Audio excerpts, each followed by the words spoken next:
Todos os dias, enquanto muitos ainda dormem, tem gente que já acordou para fazer o impossível acontecer. Eles não esperam a sorte. Eles criam caminhos, transformam ideias em negócios e negócios em impacto real.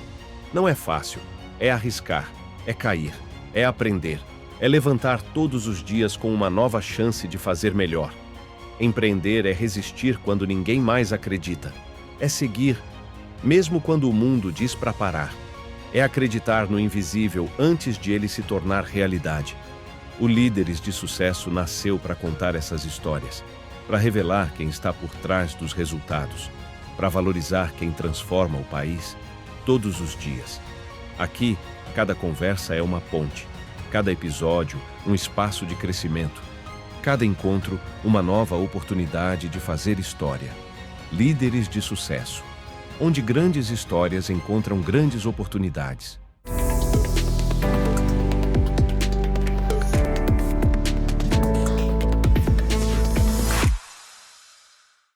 Olá, começando aqui o Poa Hub, o canal de Porto Alegre, onde a gente traz toda semana personalidades, autoridades e especialistas com os temas mais pertinentes da atualidade para ensinar, para a gente aprender, né, e compartilhar. E nos estúdios está a Luísa e a Joana aqui para um tema incrível, tá? Que é como atrair, contratar e reter talentos sem problemas trabalhistas, né? A Luísa aqui na minha frente, tudo bem, Luísa? Tudo bem, Maurício. Prazer enorme estar aqui contigo. Prazer estar contigo também, Joana. Certeza que vai ser um bate-papo muito proveitoso aí para todos nós. A Luísa, que é da RHF Talentos Recrutamento, né, Luísa? Isso aí. E a Joana Conzatti, ela que é advogada trabalhista, né? Pude ter uma conexão com elas através de um canal de negócio que a gente tem aqui em Porto Alegre, que é o BNI, né? Seja Isso muito aí. bem-vinda, Joana. Muito obrigada, Maurício. É um prazer, assim como a Luísa, também compartilho da tua felicidade de estarmos aqui para a gente compartilhar um pouquinho do nosso conhecimento, do nosso dia a dia com o pessoal.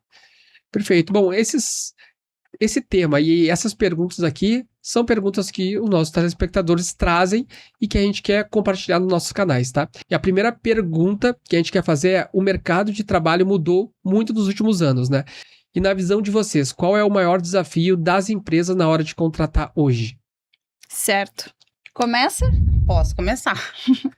Bom, então assim, atuando na área de RH com recrutamento e seleção, mas não só com recrutamento e seleção, com treinamento, com desenvolvimento, a gente consegue entender que hoje o maior desafio das empresas é se manterem atualizadas para poder atender às necessidades dos colaboradores, né, dos candidatos, porque essas necessidades, elas mudaram, o mercado mudou, né?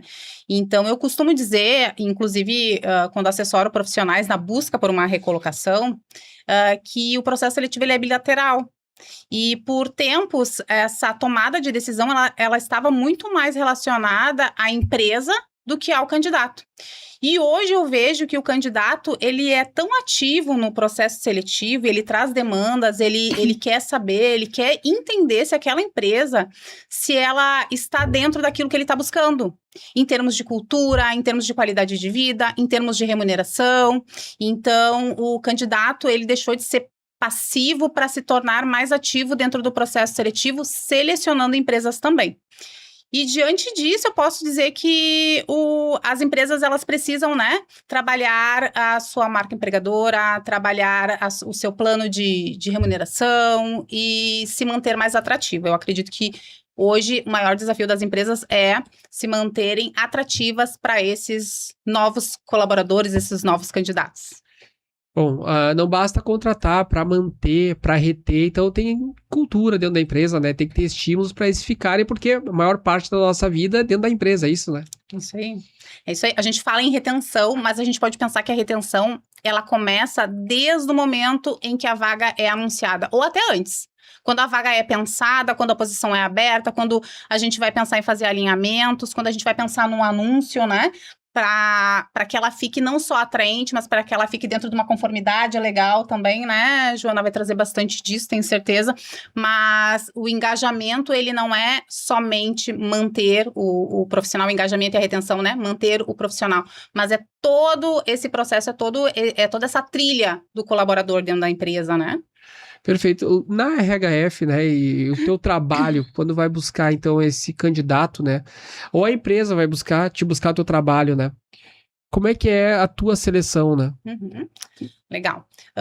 A gente atua em todo o processo de recrutamento e seleção, Maurício, desde do momento do alinhamento, quando a vaga entra pra gente, né? Então, a gente faz questão de fazer uma conversa com a liderança, poder entender quais são as demandas que esse colaborador vai atender, quais são os requisitos, né? As soft skills, que são famosas aí, e as hard skills, mas mais do que isso, quais são as competências organizacionais. Como que essa empresa funciona? Qual é o perfil que essa pessoa, esse candidato precisa ter para poder performar, para poder ser feliz também dentro da organização, né? Porque, por muitas vezes, as empresas, o mercado, olhava para o currículo. E nem sempre o currículo com mais experiência, o currículo mais qualificado vai ser a pessoa que vai trazer resultados e que vai ser feliz dentro daquela organização, inserida dentro daquela cultura. Interessante. Bom, agora para Joana aqui, né, para começar esse programa, o mercado mudou, né? E na tua visão, Joana, qual é o maior desafio das empresas na hora de contratar? Na verdade, é isso que a Luísa trouxe de que hoje é um processo bilateral, ele realmente acontece. Porque hoje, e eu falo graças a Deus, os empregados, eles passaram a ter conhecimento também dos seus direitos, assim como dos seus deveres. Então, hoje em dia, as empresas elas estão tendo muito mais dificuldade em contratar empregados, justamente porque se elas não estiverem adequadas com a legislação trabalhista atual ou com as normas coletivas daquela categoria, e o empregado ele tem esse conhecimento, ele não vai ficar na empresa. Ele pode até entrar por necessidade, mas ele não vai se manter. Então, nós tivemos alteração ao longo dos anos, principalmente com a reforma trabalhista em 2017, e a gente age como se fosse algo recente, mas já quase 10 anos.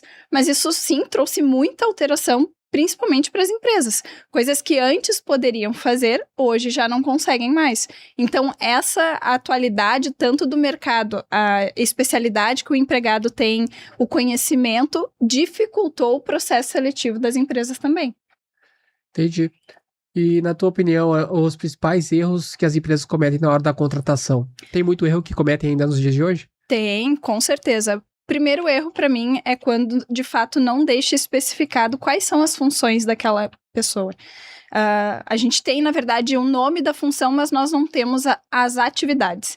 Então, ao longo do contrato de trabalho, aquele empregado vai passar a fazer outras atividades que para ele não faziam sentido, que talvez se ele soubesse disso, ele nem teria aceitado aquela vaga, e a empresa passa a ter o risco do passivo trabalhista, porque ele entende que está trabalhando sob acúmulo de função, sob desvio de função. Esse é um dos problemas. O outro problema que eu vejo atualmente é que as empresas elas tentam contratar um empregado mais barato e exigem algo que ele deveria ter a mais. Ou, por exemplo, eu vou contratar um atendente, mas eu queria um cozinheiro. Né? Então, sim, isso é um problema. É óbvio que a gente sabe que tem toda a questão dos pagamentos, que o salário, quanto mais alto, duplica, triplica, enfim. Mas se a empresa não regulariza isso desde o início do contrato de trabalho, ela gera para si um passivo trabalhista que, se o empregado decide judicializar, ela pode vir a pagar um valor alto na sua condenação depois. Então, o empresário que ele não busca uma assessoria jurídica, ele... Exatamente. provavelmente vai cometer esses erros, como eu já vi muitos por aí, né? Exato. O exemplo mais clássico que eu trago é a questão da contratação CLT ou contratação PJ. E eu sou super a favor da contratação PJ, se a pessoa efetivamente for um prestador de serviço. Então, esse, para mim, também é um dos maiores erros, é a forma da contratação. O que eu mais ouço, assim, quando vem uma reclamatória é mas eu confiei, ele sabia que era assim desde o início, só que isso pouco importa. Se a empresa não está seguindo legalmente os seus deveres, ela corre um risco no final. Então, esse erro traz um prejuízo depois no final, absurdo. Perfeito. Bom, Luísa, eu vejo bastante na internet, né, até nos meus meios de negócios, né, muita reclamação de empresários falando que não tem mão de obra qualificada, pessoas que querem trabalhar, né? Por outro lado, eu vejo muitos profissionais na internet reclamando que as empresas não estão disponíveis a pagar o que elas querem e tal, né? Excelente. Cada um puxando a corda para um lado, né? E olha, da minha experiência, eu posso dizer que a gente pode encontrar as duas situações. né? Dependendo da empresa e dependendo também do profissional, né? Porque a carreira, ela é nossa, então a gente tem aí, deveria ter, né, um protagonismo para poder buscar essa qualificação. E por outro lado também, empresas fazem essa confusão de necessidades e acabam não tendo um planejamento estratégico. Eu digo que tem a questão, né, que a Joana trouxe da combinação que é feita e da minha expectativa com relação àquela contratação. Então, hoje, se eu quero um atendente, mas eu quero um atendente que atenda, que faça o financeiro, que faça o administrativo, e uma remuneração que seja de atendente, às vezes até de estagiário. Então, assim, quando a gente pensa esse planejamento, a gente precisa poder entender que, de fato, eu preciso. O que, de fato, eu, nesse momento da minha empresa, e tá tudo bem, porque vão ter empresas que estão iniciando as atividades, né? A gente sabe de todas as questões aí relacionadas à carga tributária e tudo mais. Mas qual é a minha necessidade? O que eu consigo pagar, se esse valor dessa remuneração está alinhada com o que o mercado, né, hoje pratica. E caso não esteja, qual é o caminho que eu posso tomar? Eu costumo dizer que a gente pode pensar em dois. Ou eu vou ter que treinar, ou se eu quero a experiência, a qualificação, eu vou precisar pagar. Compatível com o mercado, no mínimo. Ou, se eu quiser ainda ter um diferencial e ter um profissional que seja realmente, que me traga resultados e que seja realmente diferenciado, um diferencial em remuneração, em benefícios, em cultura, porque vai exigir essa necessidade. Então, eu acredito que os dois lados podem ter razão em algum momento, mas nem sempre. Às vezes é uma leitura equivocada do mercado e falta um pequeno direcionamento, né? Ok, eu não tenho condições de pagar, mas então, vou contratar alguém mais iniciante, vou investir num treinamento, vou investir num desenvolvimento, daqui a pouco essa posição não é uma posição CLT ou PJ, mas pode ser uma posição de estágio, alguém que vai começar e que eu vou ensinar e que eu vou desenvolver e que aí vai ter expectativas, né, mais realistas para minha empresa, para o meu negócio, e eu vou pensar também num plano de crescimento para essa pessoa, vou trabalhar meu plano de cargos e salários, né? Então, eu acredito muito nessa necessidade de alinhamento de expectativas e não pensar, Maurício, que a gente vai resolver o problema da contratação assim rapidamente, de forma, né, intuitiva ou de forma sem planejamento, né? O rápido às vezes não é o melhor, às vezes uma semana a mais me ajuda a planejar, me ajuda a estruturar, a entender melhor o mercado e me programar para essa contratação, para que ela tenha sucesso. Joana, a Luísa falou agora que o rápido não é o melhor, né? E contratar rápido para ti pode ser um perigo, né? E como equilibrar, então, essa contratação com uma segurança jurídica de qualidade? O contratar rápido, ele é um perigo. Justamente porque eu não fiz a análise se aquele candidato, de fato, era o que se enquadrava na minha necessidade enquanto empresa, e vice-versa, né? Ele também não sabe se a empresa era aquilo que ele queria. E isso acaba gerando um risco para a empresa, um problema, primeiro, pela rotatividade. Então, se ele não gostou, não curtiu, não vai ficar, vai sair, a empresa vai ter que gastar de novo com aquela contratação. Então, isso sim é um problema. É um problema porque vai mexer na cultura organizacional da empresa, porque tu tens algo pronto e tu nem sabe quem é aquela pessoa e tá botando dentro da tua empresa. Então, isso... aquela questão que a gente brinca, gera climão, gera, porque tu não sabe quem é a pessoa. E até trazendo um gancho que a Luísa falou, a empresa ela tem que estar disposta tanto a investir no empregado, porque eu brinco que ninguém vem pronto, né? Às vezes tu precisa sim pegar alguém um pouco mais cru e fazer do teu jeitinho, mas a empresa tem que estar ciente que tu tá evoluindo essa pessoa, então tu tem que arcar com essa evolução. Ou seja, se eu não quero que ele saia procurando outra coisa no mercado, eu vou ter que honrar com aquilo que eu tô fazendo. E o que as empresas normalmente fazem é isso, elas contratam um júnior e, né, seja porque não quer pagar muito ou porque faz sentido contratar alguém, mas depois não arca com a evolução da pessoa. E isso também é um problema, porque ou ela vai trabalhar mal ou ela vai sair da empresa. Na opinião de vocês, opinião não, né? Eu quero que vocês tragam para nós ali o que os empresários não podem falar numa entrevista de emprego que vai dar problema para ele depois. Nossa, esse aí não pode perguntar se tem processo trabalhista, começa por isso aí. A pergunta que não pode ser feita é: você já processou, né, essa pessoa? Sugiro que não pergunte para mulheres se tem filhos ou se pretende ter filhos, Olha aí. se pretende engravidar. E aí, de forma tanto para homem quanto para mulher, claro, fazer uma pergunta ali de forma natural: é casado, solteiro, isso tranquilo, né? O estado civil da pessoa, mas o momento pessoal da pessoa, isso não faz muito sentido, né? Perguntar, porque é sinal de que alguma discriminação pode vir dali. Religião não é uma coisa que eu aconselho a perguntar, né? Justamente para não ser. Orientação sexual. E por quê? Porque às vezes é só uma curiosidade, né? Da empresa, e não tem problema. A questão é: e se aquela pessoa não passar no processo seletivo? Quais os motivos ela pode entender que não foi contratada por alguma orientação sexual, porque tem filhos, porque pensa em ter filhos, entende? Porque é uma mulher solteira, e eu já ouvi isso: mulheres solteiras são menos contratadas. Porque se tem o chefe é casado, a mulher é ciumenta. Então não pergunta. Olha o currículo da pessoa, olha a experiência, né? Pode perguntar até signo para dar uma quebradinha no gelo ali na hora da entrevista. Mas não pode ser um fator, né, que interfira dentro do processo seletivo. E assim, eu penso, né, que a pergunta que deve ser feita é a pergunta que é relevante para o processo seletivo, para a função que a pessoa vai exercer dentro da empresa. Tudo que não tiver relacionado àquilo que vai ser importante para que a pessoa performe, para que a pessoa entenda se aquele ali é o ambiente que ela está buscando, se essa oportunidade está alinhada com o que ela busca, né? E vice-versa, se a empresa também, né? Não é necessário perguntar, né? O processo, a entrevista, ela é subjetiva, ela é feita por pessoas. E eu entendo que muitas vezes o recrutador, o líder, o empresário, eles perguntam até de uma forma bem ingênua, por desconhecer mesmo, por não saber, às vezes, muitas vezes por curiosidade, né?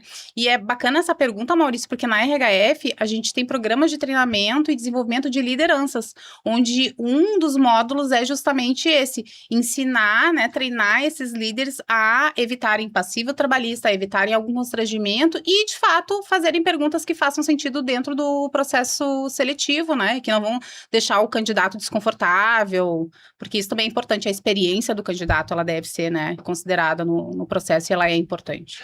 Perfeito. Bom, curiosidade minha agora: as entrevistas, elas funcionam online ainda, mesmo com o IA?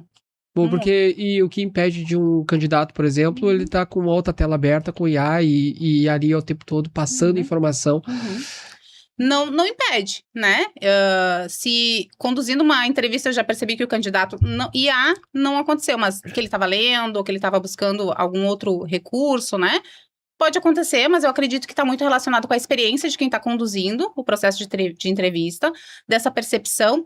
E quando a gente faz perguntas baseadas nas vivências, no conhecimento, não são perguntas pro forma, são perguntas onde a gente vai pedir para que ele conte, me conta o momento em que, né, determinada situação aconteceu, em que tu precisou utilizar determinado conhecimento, ou como que...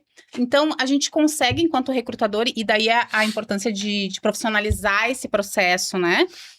Porque a entrevista não é sentar com o candidato e fazer algumas perguntas de forma aleatória. As perguntas, elas têm um porquê de ser. E quando a gente consegue aplicar técnicas na entrevista, a gente consegue minimizar bastante.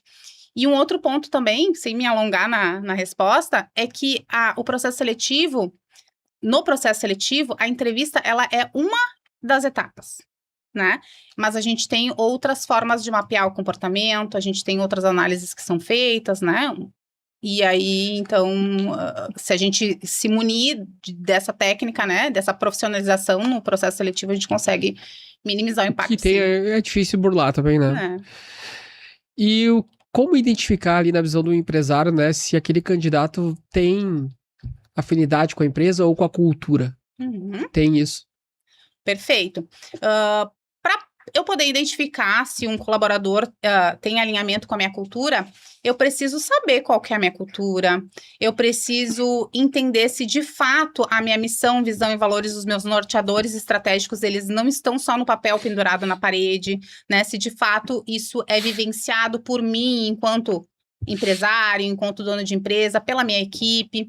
E aí, tendo esse entendimento, tendo uma cultura que de fato, né? E caso eu identifique que eu não tenho, existe formas da gente fortalecer a marca empregadora, fortalecer a cultura, através também de técnicas, a gente atua dessa forma lá na RHF. Se eu identifico que não tem, ir atrás para poder fazer essa construção, mas quando eu sei a cultura da minha empresa, eu consigo identificar através da conversa, através do processo seletivo, numa entrevista, se aquele candidato está alinhado à cultura. E perguntas estratégicas também, né, que vão me trazer essa clareza. Perfeito. Joana, eu assisti uma palestra tua esses tempos, né, onde tu trouxe uma história bem comovente, né, de algo que tu pôde observar nos detalhes de uma empresa, alguém que precisou de tua ajuda e que não tinha conhecimento sobre seus direitos, né? Tu podia trazer para cá, para nossa história? Claro. Eu trouxe o caso naquela ocasião da Dona Lourdes. No momento em que eu era coordenadora jurídica de uma empresa de vigilância, eu verifiquei que a empresa estava recebendo muita justa causa. Estava aplicando muita justa causa e estava sendo muito revertida na justiça. E eu fui entender o porquê e verifiquei que era porque estava sendo aplicada a qualquer jeito. Então, para que a gente evitasse esse tipo de passivo trabalhista, eu instituí que na política interna da empresa constaria lá: qualquer justa causa passaria pelo jurídico. Beleza, pessoal respeitando. Chegou o caso da Dona Lourdes na minha mesa. E eu sempre analisava tudo. Quanto tempo ela tinha de contrato, quais as faltas ela tinha, quando tinha sido aquelas faltas e punições anteriores. E eu verifiquei que a Dona Lourdes tinha 16 anos de contrato. E nos últimos 2 meses, ela tinha tido 3 faltas e recebeu 3 advertências. E mais 3 faltas e recebeu 3 suspensões. Ou seja, juridicamente, eu estava muito segura para aplicar uma justa causa, porque era a 7ª falta dela injustificada. Ela não apresentou atestado, não comunicou nada, mas eu estranhei, porque a Dona Lourdes já trabalhava 16 anos conosco e não tinha tido nem na licença maternidade, nem quando ela estava grávida, efetivamente, ela faltava. Ela só se licenciou no momento que ganhou neném.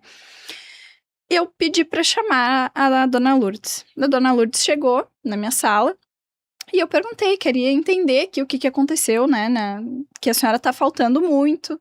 E aí ela chorou e disse que estava organizando a vida dela para melhorar, para parar de faltar. E eu disse, tá, mas me conta qual é a organização que a senhora tá fazendo, deixa eu entender. E ela disse que ela teve uma irmã que teve um neném e morreu no parto. E ela era a única família do nenê e adotou o nenê legalmente. O nenê não tinha pai, não tinha nada, e ela adotou o nenê legalmente. E ela estava organizando para que o filho dela, de 13 anos, trocasse o turno da escola, que conseguiria ficar com o nenê num turno para que no outro fosse para a creche, porque ela trabalhava 12 por 36. Sim. Quando ela falou isso, que esse era o problema dela, eu entendi que eu estava com uma situação muito maior do que aplicar ou não uma justa causa. Com certeza. A mulher adotante, ela tem o mesmo direito da gestante, que é a licença maternidade. E, além da licença, a estabilidade gravídica. Isso, a estabilidade é um pouco mais recente, mas pegava ali já o tempo dela. Então, eu estava prestes a demitir uma mulher por justa causa que acabou de adotar uma criança, e sendo que ela tinha o direito. Eu poderia alegar que a empresa não tinha conhecimento da adoção, porque ela nunca tinha apresentado o documento. Só que ela fez isso porque ela não sabia que tinha esse direito. Ela não sabia que a pessoa que adota tem o mesmo direito. Então, naquele momento, eu orientei, ela me deu a certidão de nascimento da criança, e orientei ali ao RH que devolvesse os valores descontados das suspensões, né, tirasse, limpasse o histórico e fizesse o encaminhamento dela para licença maternidade. Nessa situação, eu consegui economizar para a empresa o equivalente a R$65 mil de preventivo, que era o que a empresa com certeza gastaria se ela tivesse judicializado. Além do acolhimento, né? Além do acolhimento, além de eu pessoalmente ter me sentido bem com a situação. Então, eu sempre explico que o preventivo é isso, porque às vezes a empresa sequer sabe que existe o problema, mas é para isso que existe o advogado. E o legal desse teu trabalho é que tu pôde ajudar os dois lados, né? Eu explico muito, né, Maurício, que quando eu escolhi o direito do trabalho, eu tentei optar por não escolher um lado. eu escolhi o direito do trabalho justamente para fazer valer as relações trabalhistas. Então, se eu estou defendendo uma empresa e eu vi que a empresa fez tudo errado, eu não vou fazer o melhor possível para ferrar o empregado. Eu vou fazer o melhor possível para a gente fazer um acordo e encerrar aquela situação. Se eu estou defendendo o reclamante, o empregado, e estou indo contra a empresa, quando chega para mim e eu vejo que sequer tem direito trabalhista violado, eu nem entro com processo. Eu orgulhosamente falo que eu não sou advogada que entra com processo contra a empresa, porque eu defendo o direito do trabalho, ponto. Então, neste caso ali específico da Dona Lourdes, eu tive a oportunidade de agir dessa forma, de ser advogada do direito trabalhista. Muito bem, que Legal. história, hein, Luísa? Bacana.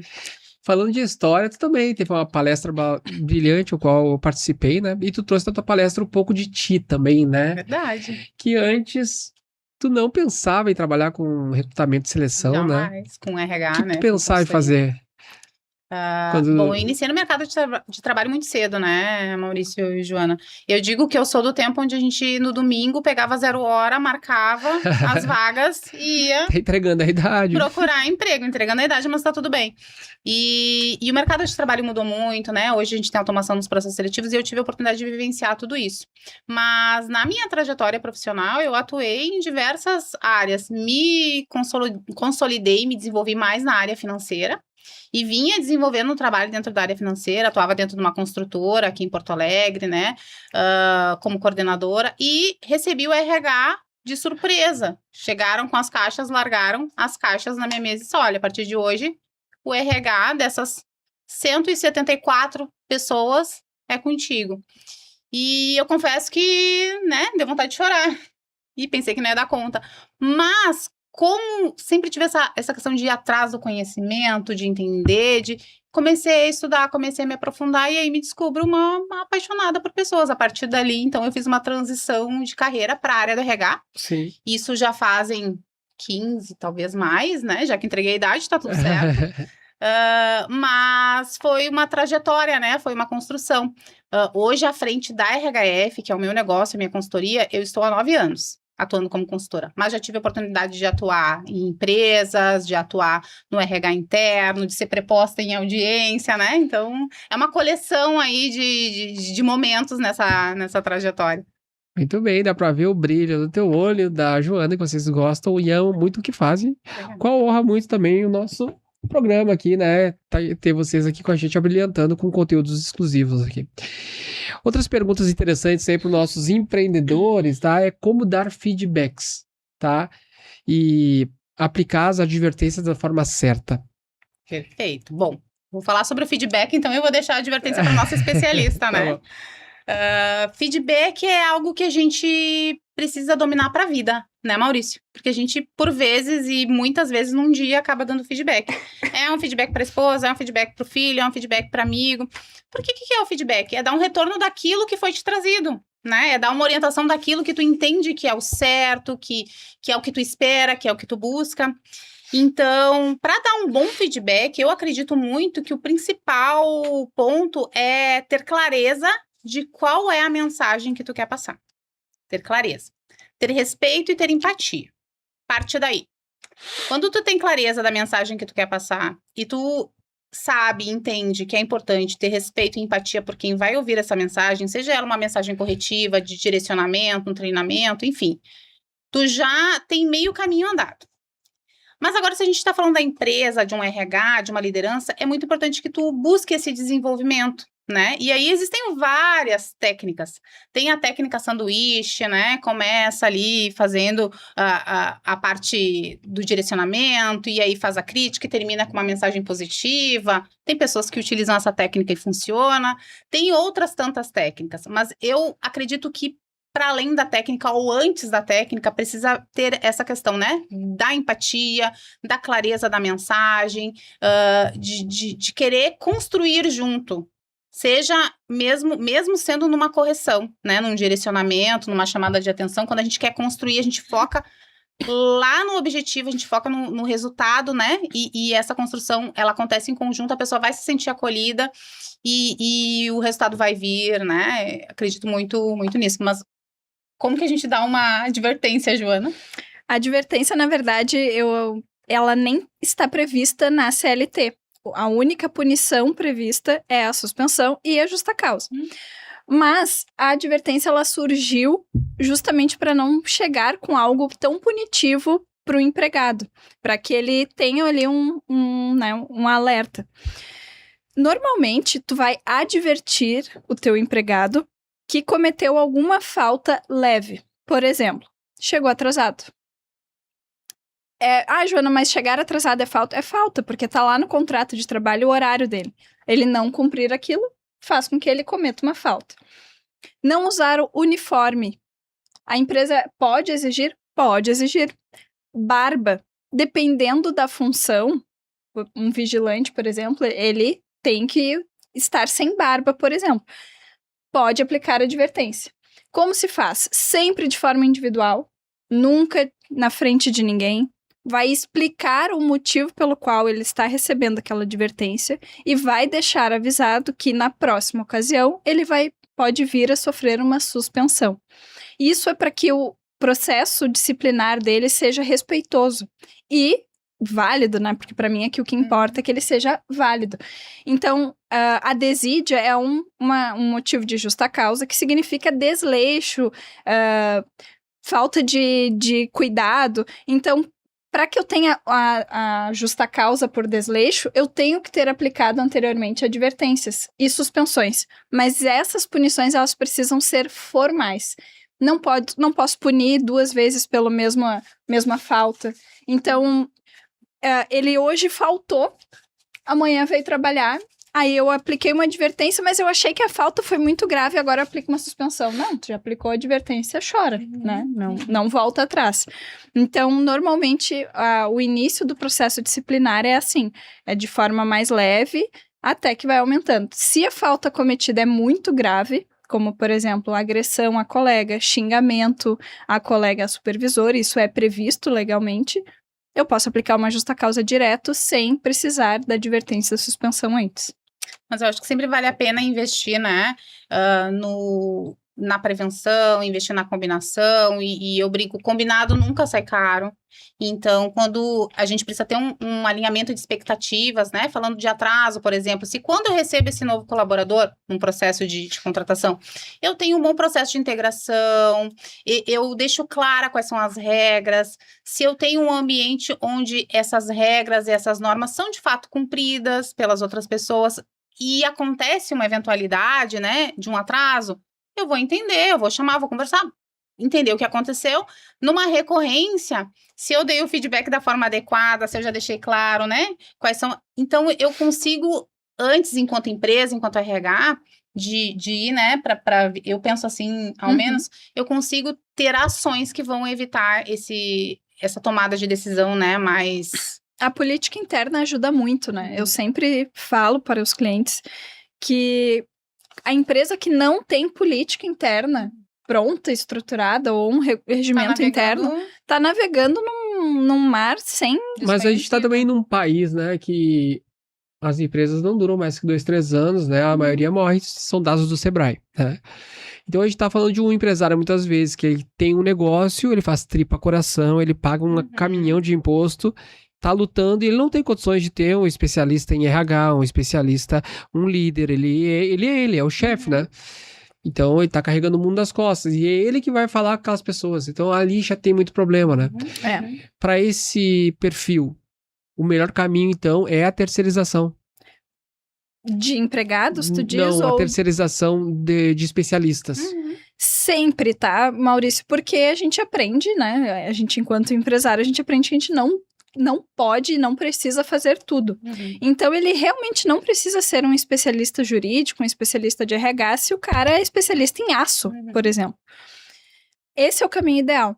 Mas eu digo para os meus clientes que hoje eu não perdoo o empresário que fala que não tem conhecimento, que não tem dinheiro para pagar, porque a internet está aí para isso. Se tu jogar hoje no ChatGPT, talvez ele não te dê a melhor resposta, mas ele vai te dar uma orientação e um caminho do que deve ser feito ou não. E o que eu deixo de lição é, na dúvida, faz como se tu estivesse fazendo na tua vida privada. tu trata os teus filhos dessa forma, tua esposa dessa forma, tu conversa com eles assim. Aquele exemplo clássico, assim, de saber se tu tá lidando bem com teu filho, né? Estamos nós 3 aqui, se eu derrubar o copo aqui agora, o que tu vai me dizer? Não, Jona, não esquenta, a gente seca aqui. Mas e se é o teu filho que vira? Por que tu vai xingar o teu filho? Por que tu vai brigar? E se tu trata melhor os estranhos, ao invés de tratar dentro de casa. Então, os teus empregados é dentro de casa. Tu tem que tratar bem eles.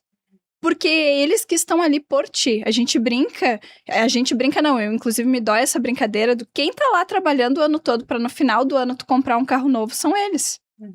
Entende? Então, se tu não aprender que hoje em dia não é mais, é o meu jeito falar assim, eu tô acostumado e é mimimi, as empresas vão fechar 2, 3 anos porque não se mantém. Eu penso assim que o mercado de trabalho ele não tem mais espaço, né, para a gente poder justificar, não tenho tempo, né, não tenho condições, tem muitos recursos aí disponíveis.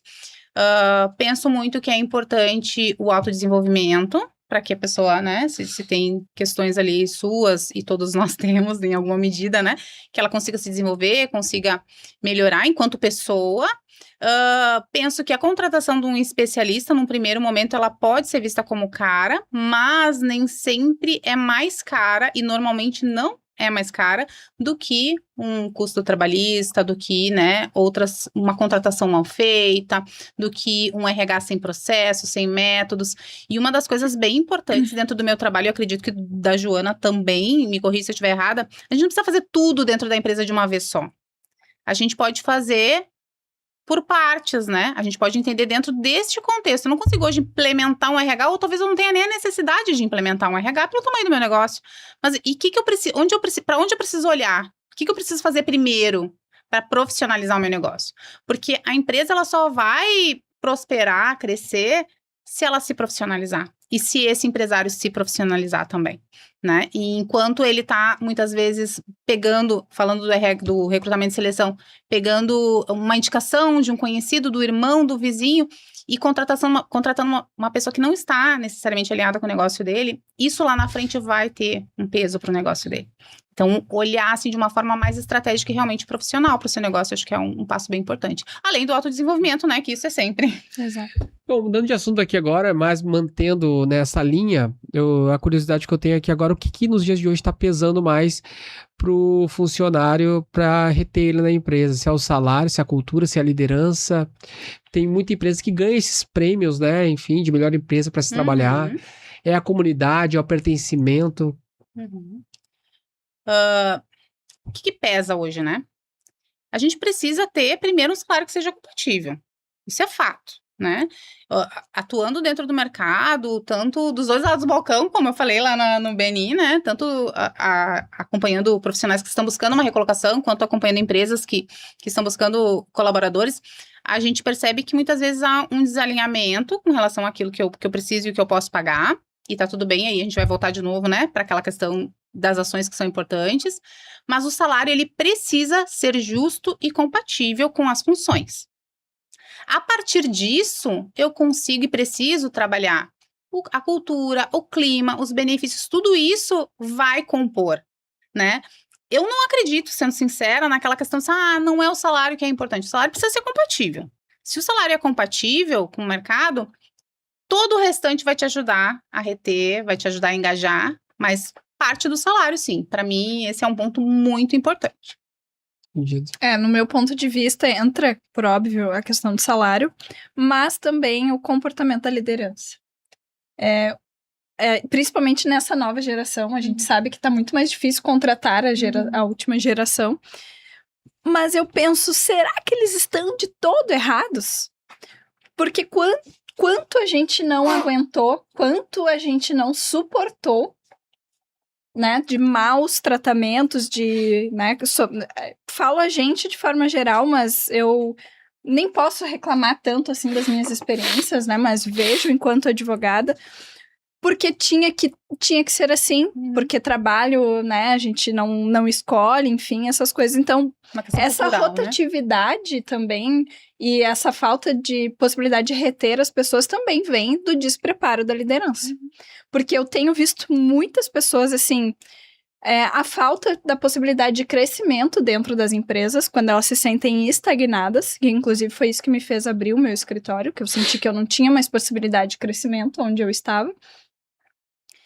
E a questão do líder. Se tu tens um líder que ele não é minimamente técnico, porque vamos combinar que é uma bosta tu ser subordinado a pessoas que não sabem nem o que estão fazendo, né? É verdade. É horrível. Então, que o líder ele seja técnico para aquilo que ele está fazendo e que ele seja líder, ou seja, ele saiba fazer a gestão. Tem aquela máxima, né? As pessoas são contratadas, saem por conta do líder, não abandonam a empresa, ela abandona o líder. E quando a gente, num processo, uma entrevista, conversa, né? Motivos pelos quais tu tá querendo buscar uma nova oportunidade, eventualmente a pessoa tá trabalhando e tá participando de um processo seletivo, a gente pergunta, né? Hoje o que te move? Hoje o que te faria avaliar uma nova proposta? A liderança aparece bastante, né? A questão do crescimento aparece também, falta de oportunidade de crescimento aparece também, é um fator que realmente aparece. E claro, a gente vai pensar dentro de uma estrutura empresarial, nem sempre eu vou ter um espaço para crescer por conta da limitação natural que algumas empresas vão ter em alguns setores, né? Mas eu concordo contigo, esses 2 pontos que tu trouxe, eles são realmente fundamentais para que a gente possa pensar no engajamento, né? Em pessoas que realmente queiram ficar. Entendido. Bom, a gente tá chegando no final do programa aqui no já? Poa Hub. Não, estamos chegando no final, mas não é o Legal, final ainda, né? Para quem tá chegando agora, é um programa voltado aí ao futuro das contratações, né? Como atrair, contratar e reter esses talentos aí nas empresas, tá? Então a gente tá com dicas aqui, tanto para profissionais, tanto para os empreendedores, tá? E a Luísa é nossa parceira aqui da Fórmula Digital, do Poa Hub e do BNI também, junto com a Joana, né? De se controlar. O BNI, para quem não sabe, é uma organização de marketing de referência, está em 77 países, 355 mil membros e movimenta 27 bilhões. E aí se encontrou lá e de lá fizemos conexões e estamos aqui agora, né? Bom, Luísa, sobre networking, né? Como é que tu tá se conectando com as empresas, tá? E como é que as empresas podem te encontrar? Legal. Bom, networking é a nossa palavra de ordem, né? Para quem Exatamente. empreende, para quem atua no mercado de trabalho, independente disso, né? Como colaborador, networking, ele deve ser a palavra de ordem, assim, nosso mantra, né? E ele é, sem dúvida, fundamental. Estou tendo o prazer de ter a companhia de vocês no BNI, né, com muitos resultados, um grupo muito relevante que impulsiona, que faz total diferença. Então, aproveito também para fazer um convite para a audiência para conhecer o nosso grupo, Verdade. Mauá, né, Exatamente. reuniões todas as terças-feiras para quem for de Porto Alegre ou arredores. E na RHF, atuando como consultora de RH, a gente não fica limitado a trazer somente aquele processo que foi contratado, recrutamento e seleção. A gente se interessa muito em conectar, em fazer network, entender o contexto da empresa para trazer outras soluções, para apresentar outros fornecedores, né, para contribuir, para colaborar. Eu acredito que assim todo mundo cresce, né, Maurício? Então, assim, o network na minha vida, na minha carreira, especialmente a partir de agora, né, fazendo parte do BNI, tem sido algo que virou a chave, né? Um grande diferencial, assim. Inclusive, quero te parabenizar por esse movimento que tu tá fazendo com o Poa Hub, né? Que tá muito relacionado a isso, muito relacionado ao network, um movimento muito bacana focado aí. em Porto Alegre. Obrigado. Bom, Joana também, nosso movimento do BNI, tá gostando do movimento? Como é que tá? Compartilho do que a Luísa falou, para mim fez muito sentido. E principalmente para nós, advogados, que nós temos a proibição de fazer captação de cliente. Então, o nosso marketing é diferente. Eu não posso, literalmente, captar cliente. Então, o BNI é uma forma de eu me conectar com empresas ou com pessoas que conhecem empresas que, olha, essa aqui fala de preventivo, porque os meus pits, como vocês podem ver, são todos informativos, né? Às vezes eu trago ali um caso ou outro meio engraçado, enfim, mas tudo informativo, justamente para que as pessoas tenham conhecimento, porque eu não posso chegar e falar assim, olha, me contratem porque eu sou a melhor advogada, isso não pode acontecer. Inclusive, né, a gente não pode mesmo falar. O BNI, para prestador de serviços, faz muito sentido justamente para isso. Assim como a Luísa, eu posso falar com toda certeza que foi o que fez a diferença no meu caminhar sozinha, né? Porque hoje eu não caminho sozinha, eu caminho com o BNI. Então, se perguntarem, tu trabalha sozinha? Não. Aquela parte lá da reunião, que eu vou dar um spoiler aqui, que a gente faz, onde, teu time comercial e levanta, é exatamente assim que eu me sinto. Então, fez bastante sentido estar fazendo, porque eu comecei agora também, e recomendo muito e compartilho do convite aqui que a Luísa fez para o pessoal conhecer e participar, porque muito bom. Muito bem. Bom, eu quero fazer uma pergunta um pouco polêmica e eu gosto de fazer essas perguntas assim e deixar em saia justa, tá? Opa! É do meu jeito. Bom, por que as empresas têm que contratar você se tem a IA agora aí que pode ter recrutamento, seleção e eu posso muito bem fazer contratos via ChatGPT?